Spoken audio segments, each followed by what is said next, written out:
ठीक है, आपने बोल दिया, बहुत अच्छा बोला। अब मैं ये बता देता हूं, सबके संज्ञान में होना चाहिए कि अभी तक 150 विपक्ष पार्टियों पर सीबीआई आईडी के हुए हैं 8 सालों में। लेकिन मैं जानना चाहता हूं कि बीवाई येदियुरप्पा का लैंड है, इसका क्या हुआ उसका? मैं रेड्डी ब्रदर्स के बेलारी वाले पर क्या हुआ उसका? शिवराज सिंह चौहान, उनको क्लीन चिट मिल गया, लेकिन उस पर 40 विसिल ब्लोअर के लोग मरे थे संगीत तरीके से। मैं जानना चाहता हूं रमेश पोखरियाल के, नारायण राणे का, मैं जानता हूं कि जो बिशन शर्मा, उसका क्या हुआ? अब देखिए, आप बिहार की बात करना चाहते हैं, मैं बिहार की बात पर आ जाना चाहता हूं।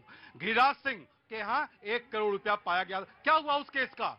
कहां चला गया सीबी? कहां चला गया आईबी के लोग कहां चले गए? मैं बताना चाहता हूं, यही शहनवाज हुसैन, उस पर संगीन आरोप लगाए, छोड़िए इकोनॉमिक ऑफेंस की बात, उस पर रेप केस के आरोप लगाए और सुप्रीम कोर्ट ने हाई कोर्ट के जजमेंट को उसको रिवाइज करते हुए बोला कि इस पर केस होना चाहिए। भारतीय जनता पार्टी के लोग आज केवल आप विपक्ष पर हमला करते हो, लेकिन उससे मैं बड़ी बात करता हूं। आज मैं प्रधानमंत्री के साथ खड़ा हूं, उस बात पर खड़ा हूं कि देश का प्रधानमंत्री नरेंद्र मोदी मेरा भी प्रधानमंत्री है, कांग्रेस का भी प्रधानमंत्री है। और जब प्रधानमंत्री को अगर कोई आदमी बोलता है कि तू मर जा, तो मैं उनके साथ हूं। मैं कांग्रेस का होके भी मैं उनको वोट देना चाहता हूं।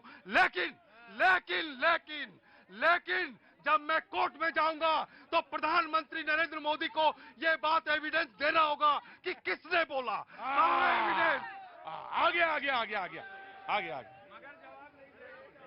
हाँ जी, चिट्ठी क्यों नहीं दी गई? सवाल आपका ये था। सारी रामायण सुना दी और फिर वहीं अच्छा टीचर वो है जो सवाल का ठीक से जवाब ले, और अगर छात्र जवाब नहीं देता है तो सिर्फ ग्रेस मार्क से पास ना करे उसको, क्योंकि उसको 0 दे, क्योंकि सही सवाल का सही जवाब नहीं आया। मैं जानना चाहता, इन्होंने कहा, शाहनवाज का जिक्र किया उन्होंने, तो क्या कोर्ट ने कहा तो उनके ऊपर मुकदमा चले, तो इस पर किसी ने ऐतराज जताया क्या? पार्टी ने कहा कि नहीं ऐसा ना हो? ऐसा तो नहीं कहा जी। ऑफकोर्स आम आदमी पार्टी थे, पहले बीजेपी जी। ऑफकोर्स जी बिल्कुल। मैं आ रहा हूँ आरजेडी, आ रहा हूँ भैया, आ रहा हूँ, just give me a second. No sir, मैं बिल्कुल लूंगा। मैंने आपको अनइंटरप्टेड 3-3.5 मिनट दिया। नो लूंगा मैं, ज्योति जी लूंगा जी।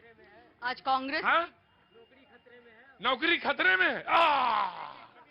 जी। आज कांग्रेस इतनी बड़ी बड़ी बातें कर रही है। 2004-2009 का ये केस है, राबड़ी देवली वाला। अब बात कीजिए, कांग्रेस का इरा था तब आपने सीबीआई को आपने जांच करने के लिए नहीं बोला। और अब आप यहाँ ध्यान दीजिए, कांग्रेस इराम में आपने जितने लोगों ने, कपिल सिब्बल है, केसीआर है, ममता बनर्जी, शरद पवार है, हमारे अरविंद केजरीवाल जी, तेजस्वी यादव, ये इन सब के ऊपर सीबीआई जांच कर रही थी। और वो इसलिए कर रही थी क्योंकि ये लोग लिप्त थे किसमें? करप्शन में। और जब ये लोग लिप्त हैं करप्शन के अंदर, तो इन्हें तकलीफ हो रही है कि हमारे करप्शन को उजागर क्यों कर रहे हैं? क्योंकि अब ये बताना शुरू कर देंगे, सीबीआई ने इतनी जांच करी, सीबीआई ने इतनी। अरे आपके टाइम की जांच बता दूं। अरे जब आप लोग वहां पे प्रेजेंट थे सीबीआई के अंदर, तो आपने 43 आउट ऑफ 72 पॉलिटिशियंस में से ज्योति, आप बहुत बैलेंस 60% केसेस अपोजिशन पार्टी के ऊपर थे। क्या बताइए, सारी जनता बताए मुझे, अमित शाह जी के ऊपर केस आया था कि नहीं आया था? क्या मोदी जी के ऊपर केस आया था कि नहीं आया था? क्या इस तरह कैसे चिल्लाते थे, हमारे को मत बोलो, मेरे को मेंटल टॉर्चर हो रहा है। गजब है। हाँ जी, बनारस से। जय हो बाबा विश्वनाथ, कैसे हैं?